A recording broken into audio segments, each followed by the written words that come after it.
Explosión en Madrid deja al menos 25 heridos, 3 de ellos graves.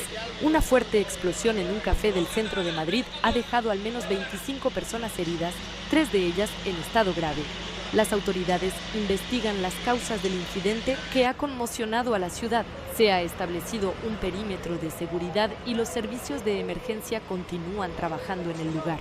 La policía ha solicitado a la población evitar la zona mientras se realizan las investigaciones pertinentes.